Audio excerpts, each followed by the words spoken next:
What's up, everybody? Thanks for clicking this video. Thanks for tuning into my channel. My name is Simon Hill, Black American from Louisiana, coming to you live from Budapest, Hungary.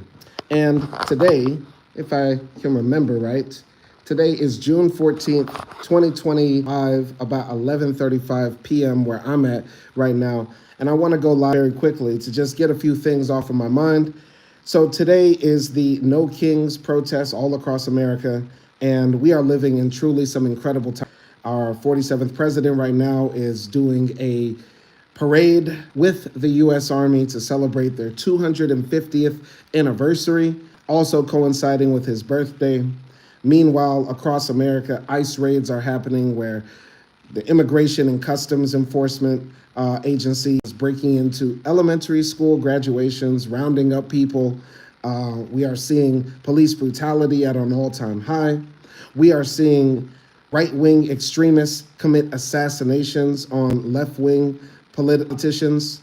We are witnessing right now in the Middle East, Iran bombing Israel, and Israel bombing targeted places in Iran to kill civilian scientists to stop their nuclear program. We're seeing a lot transpire in the world that is truly incredible, and we are living in some incredible times. And I partially feel like, I should be doing more, saying more during these incredible times because I want to be a part of making this world a better place, contributing with my voice, with my actions, with my life, to actually trying to make a better world, or make a better society. And we're living in some times it seems like the rising tide of fascism, the rising tide of authoritarianism, rising tide of white supremacy seems to get higher and higher and higher until eventually it's going to crash down on all of us, and the world that our children will inherit will be totally different than that we live in right now. And I don't want to be just sitting on the sidelines, which is why on this channel I do as much as I can with as much time as I can ever muster or gather together to try to educate myself, educate people, speak up for what is right, speak out against what is wrong, and try to advocate for the type of world that I want to live in and that I want the next generation to be able to inherit.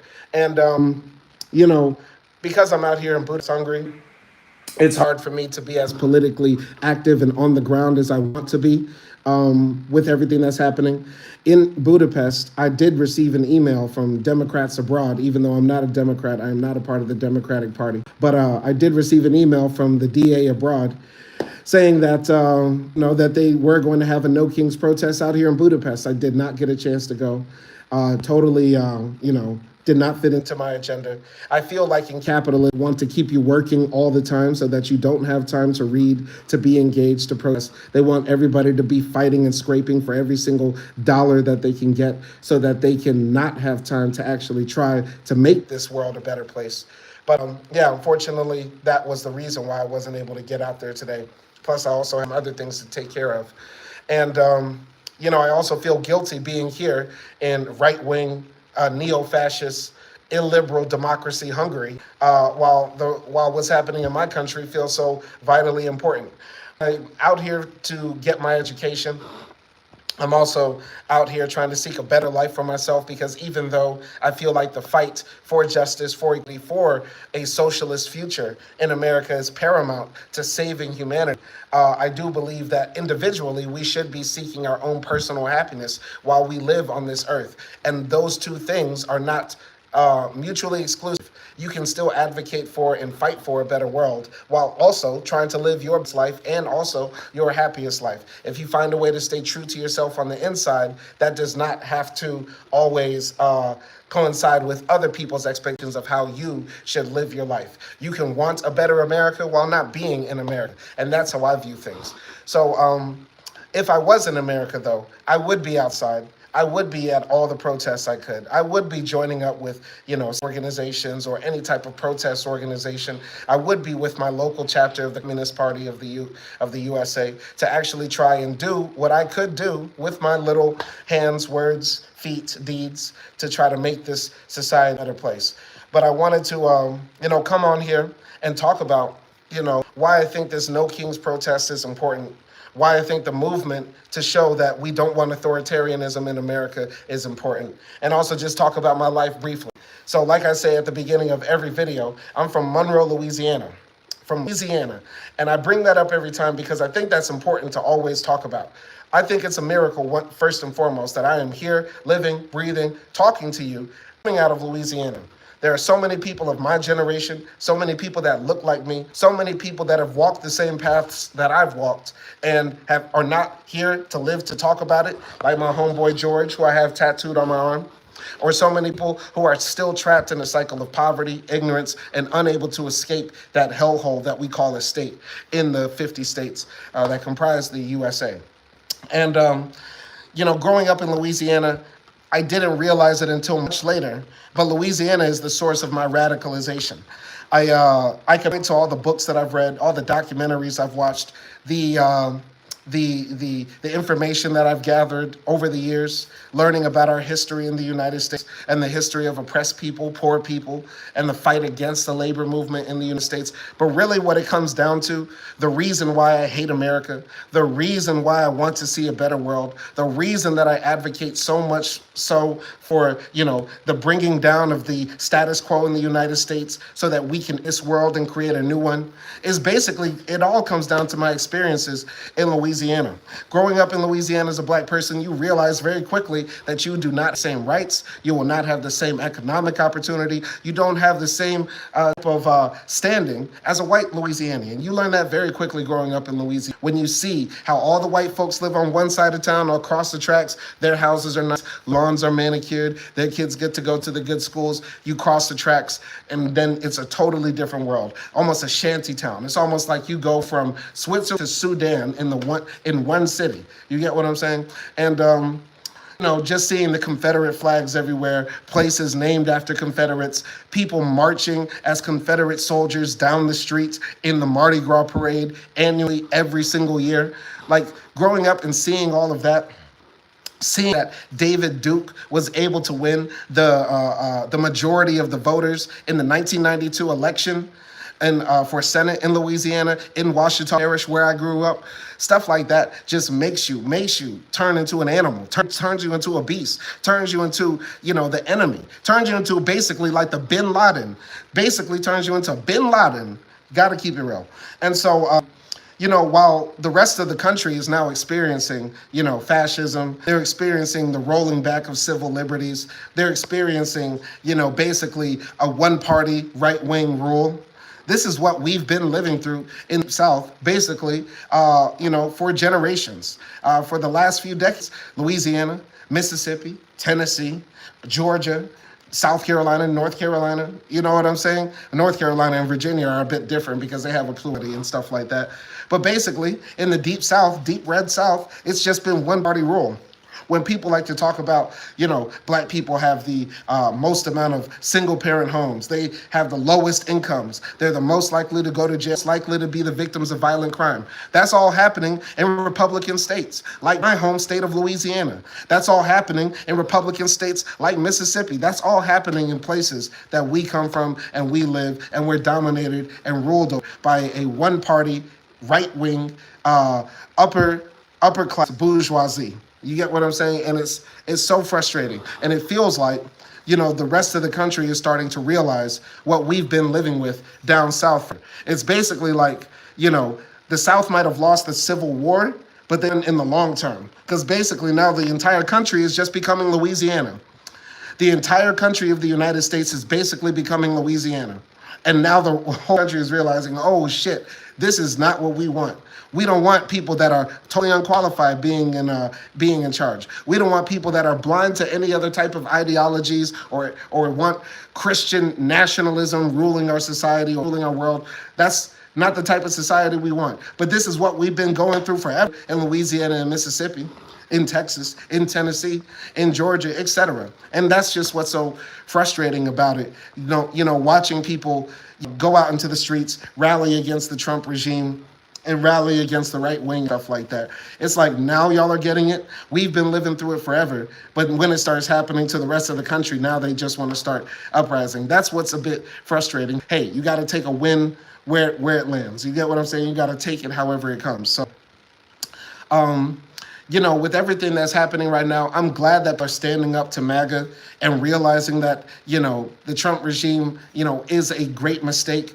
I know it's fun to always laugh and look at, the Trump supporters with the leopards start eating their face. We're seeing all the videos of, Trump supporters crying because they lost their jobs. Trump supporters crying because their wives getting deported. Trump supporters, crying because now the government is going to taking away Medicare and food stamps. All the stuff they said they were going to do, now they're really about to do it, and people are actually upset about that. It's funny watching that, but still at the same time, it's very sad because it was almost inevitable.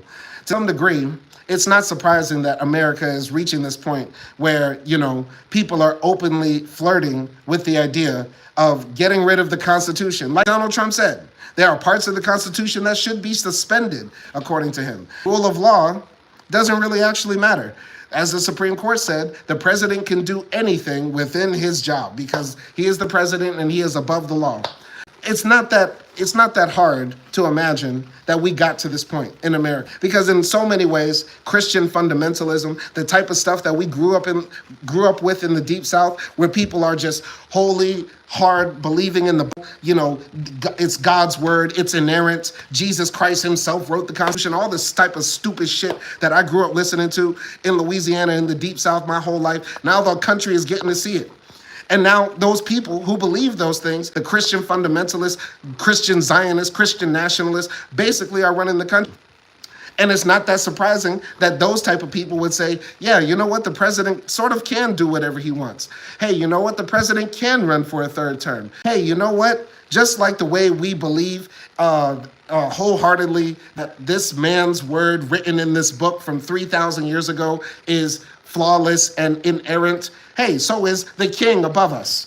We believe in the mate of kings. If God chose Donald Trump to survive that assassin's bullet and to make it into the White House, then maybe God did choose him. And maybe we should follow him just like God. This is how right-wingers think. And if you don't believe me, come to Louisiana. Please come to Mississippi. Please come to Texas and talk to these stupid-ass reds that I grew up with. Because those are the hardcore Trump supporters that I know all about, that we see all the time, that I had to debate in high school and talk to with. We're voting for George Bush and Mitt Romney and John McCain, and they were saying the same stupid talking points that they're using to support Donald Trump. Oh, he's going to bring family values back. Oh, he's going to bring our country back to like the 1950s when everything good. All this Make America Great Again stuff, this has been going on for a long ass time.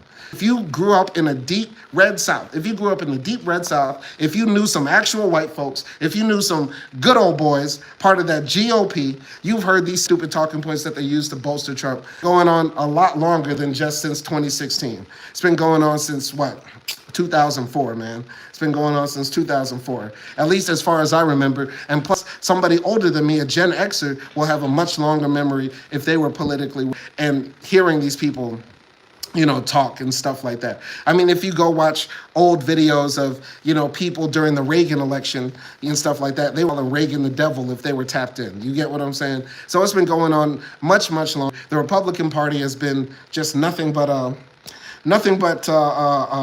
people who are sheep's and wolves' clothing, who say one thing, that they support the Constitution, that they believe in the ideals of America and all this sort of stuff. But deep down inside, they're okay with gerrymandering districts to take away the opportunity for certain communities to actually have a say in representation.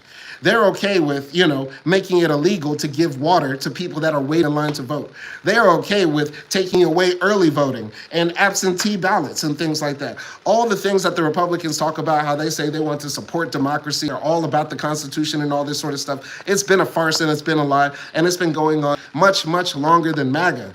This is the thing. A lot of people, recently got tapped into politics because Trump was such a force. A lot of people recently got into everything that's been happening politically because Trump was just such a charismatic, wild, crazy figure that just captured people's imaginations and attention because he is made for TV. Because Americans are fucking stupid, and so when they see stupid, they can't help but look at the train wreck. Americans are fucking stupid, can't help but look at the train wreck and the wild shit on TV, and because he's a reality star, he knows how to get people's attention. But if you were tapped in before, because I grew up in a very political house. I grew up in a house where I would hear my parents debate politics. We would debate politics at the kitchen table. We would always be reading Time magazine and Newsweek, and also literature was wild in the house and stuff like that. So we were always tapped in and watching what was happening. And so as you're looking at this country, from the deep South, right, where you're watching Republican policies come into play, where you see that, they really want to make it hard for women to get abortion. That's why they put maybe 3 entire state and make it so you have like a 3-day window to get an abortion if you can find it and drive your ass to Shreveport. You see that they're doing whatever they can to get rid of the minimum wage or keep it as low as possible to make sure that people are not able to actually feed themselves and take care of themselves and continue to struggle and strive and work 3, 4, 5 jobs. You see them taking away food stamps, and you see them taking away welfare benefits or making it extremely hard to get. You see all this shit happening the entire time, and you're like, yeah, like this has been going on for much, much longer. It's just the rest of the country is catching up to it. And this has been, in the DNA. The DNA of the right of the entire time really goes back to wanting to bring the monarchy back. If you think about the left-right divide, the reason they call it the left and the right, from my understanding from political history, is that during the French Revolution, there was like the parliaments or something where the people that wanted to get rid of the monarchy basically stood on the left of the chambers of the Parliament Hall, and the people that wanted to keep the monarchy on the right. And so this is where we get the term left and right. That it was traditionally against those who wanted to have liberal democracies, representative republics, etc., versus people that wanted to keep the divine right of kings and have people still be in power based on their bloodline, based on who their daddy was, and if they were a part of the aristocracy, etc., etc. This is essentially what the right is in their DNA. They don't care about democracy. They don't actually want people to be able to, have social rights as well as political rights and also economic rights. It all goes back to the idea that if God made it so you found your way at the highest levels of power, you deserve to be there. And at the end of the day, you deserve our undying loyalty. That's how they think. Deep down inside, that's what it all comes down to.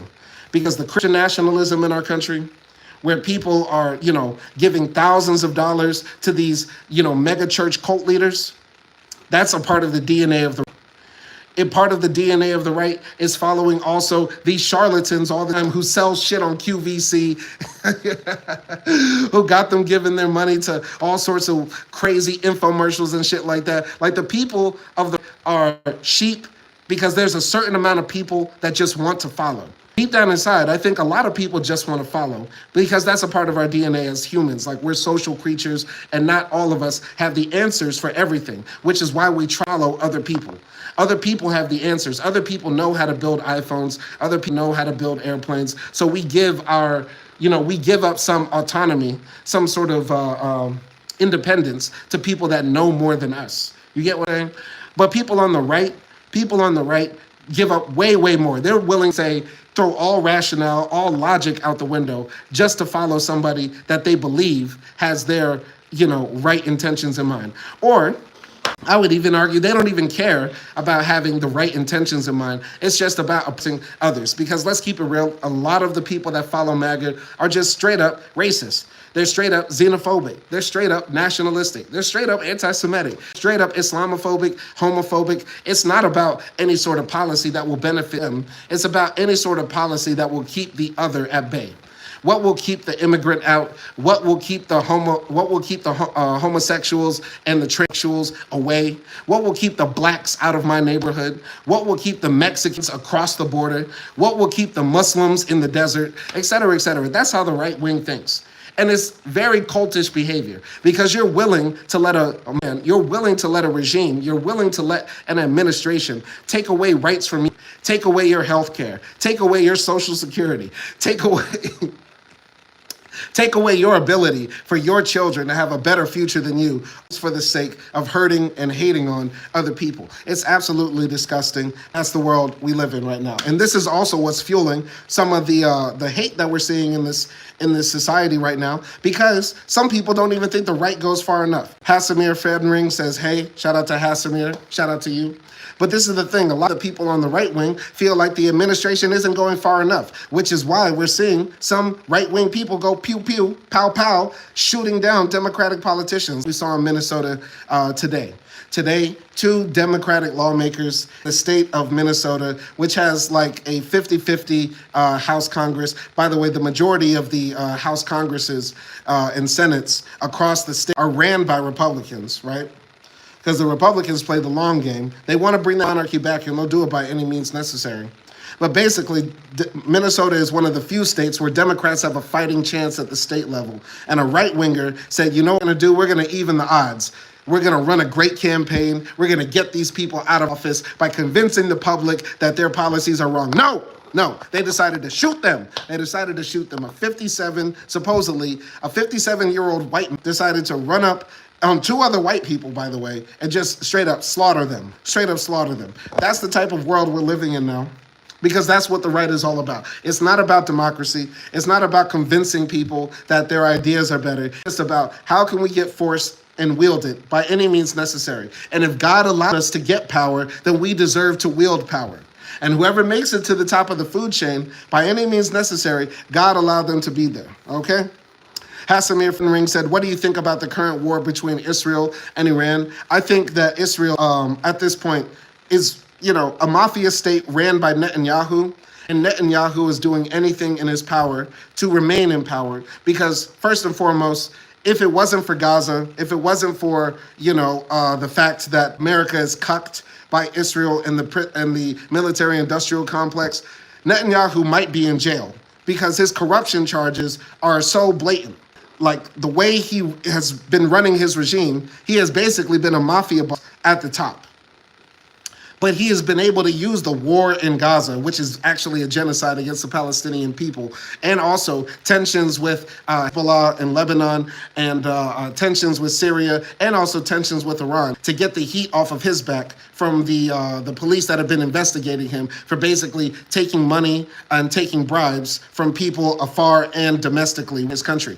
So I think he's going to use the war in Israel as a way to extend his life in power, and also to finally get Iran off the chessboard. I think if push comes to shove, Donald Trump is cucked. Donald Trump is not the big leader that everybody thinks he is. He's cucked by Israel just like every other presidential president that we've had in the United States. So he's basically going to say, if Iran drops the right bomb in the right place and kills, 50 Israelis, but 50 of those Israelis have American citizenship, which is one of the strategies of Israel. The same way Russia will say that they will invade Ukraine because there are many Ukrainians who are actually Russians. Now we invaded Donetsk and now we're giving out Russian passports. So there's a reason to protect this area because those are our citizens now.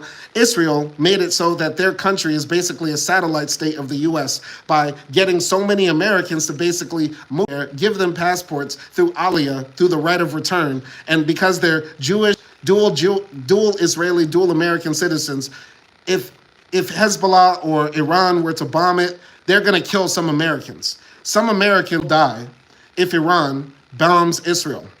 Iran bombs Israel, guaranteed there's going to be American bodies dropping. Never mind the fact that there have been numerous Americans killed in Gaza. Jewish blood is all that matters in the American mind. Never mind Palestinian blood. Jewish blood is all that matters to the American military-industrial complex and the deep state that runs our Pentagon and our military. So I think Israel is going to try to finally wipe Iran off the board. Because Netanyahu knows, just like Putin knows, Trump is stupid as fuck and he's cucked. And basically, he's like, we saw when Netanyahu came to the U.S. and pulled his chair back and basically treated him like, Netanyahu was the president of the United States.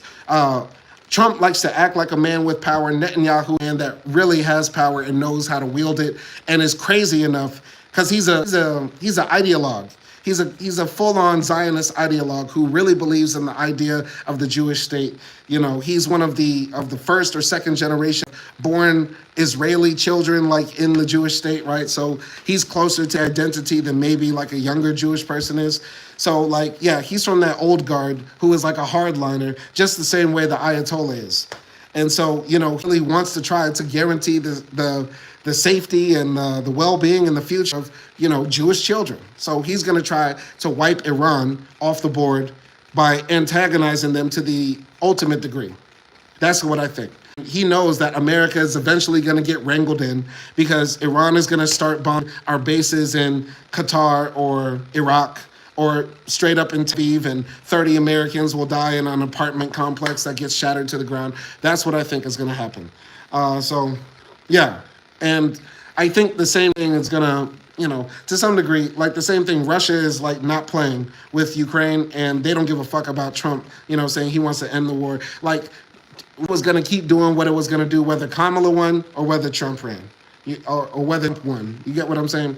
But back to the main topic, because I'm about to cut this short in about 4 or 5 minutes. For No King's Day, you know, let us remember that this cult of MAGA is one of the weirdest times in American history. And I'm so fucking upset that like a good portion of my, you know, prime years were wasted in the Trump era. You get it? Because like Trump became a figure in like 2015. Right, 2015 or 2016, during that election run, you know, that's when he came on the main stage, and he has been a part of my life, you know, for the last, 10 years. You get what I'm saying? Which is crazy. When I was 25 years old, you know, the guy came down on the golden staircase and made the most racist remarks that should have disqualified him, saying basically Mexicans are rapists, they're drug dealers, they're criminals, and some, I assume, are good people.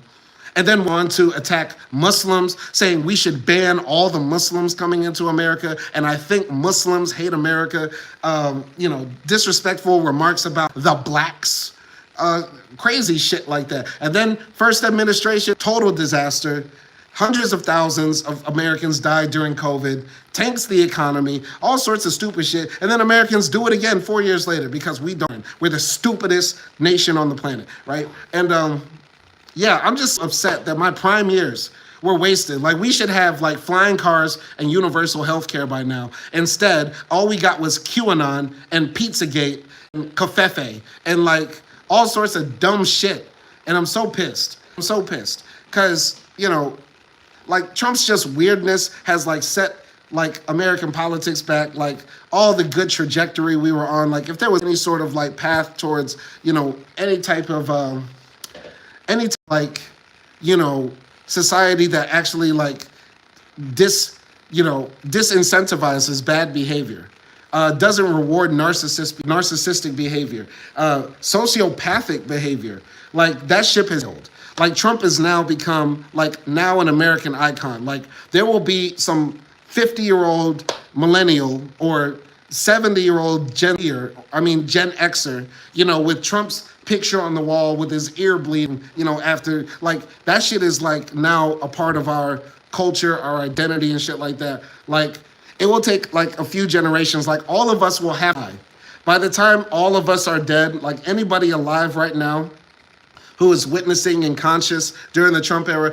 it will take all of us being dead for history actually to judge this era right. Because this is a stupid-ass time. This is a stupid-ass time where we're basically about to transition into basically having our own Pinochet. We're about to have an American Pinochet in our country, and Americans are too fucking dumb because I guess, you know, transsexuals in bathrooms or Kamala is Indian and all this stupid culture war shit that the right gins up, when really the shit that we should be focused on is healthcare, education, gun control, all the type of shit that I know in the future we're probably gonna solve. But right now, we're hung up on this stupid culture war bullshit that the right continues to push in our fucking faces, and I fucking hate it. And it's no King's Day, man. It's no fucking King's Day. We don't give this. We don't want any of this shit where Trump thinks that he can run for a third term. Run for a third term. That the president can do whatever he wants. He can lock up whoever he wants. He can treat citizens any type of way. He can avoid or disregard the Constitution. All of that bullshit. You get what I'm saying? And really all I got to say about No King's Day. I hope everybody out there protesting keeps putting their foot on their necks, burn some American flags for me, step on some Constitution booklets, do all that good shit, man, to let the world know that we're not taking this shit and we want to burn this country down and start anew. That's really what we should be fighting for, all right? Nelson Moreno says, "Don't go." I'm about to hang it up. I've been going live past 30 minutes. Y'all can catch this on the playback. But that's all I gotta say, man. And shout out to everybody who tuned in or will catch this on the playback, and all the people out there protesting. Y'all stay hard, man. And peace, peace, peace.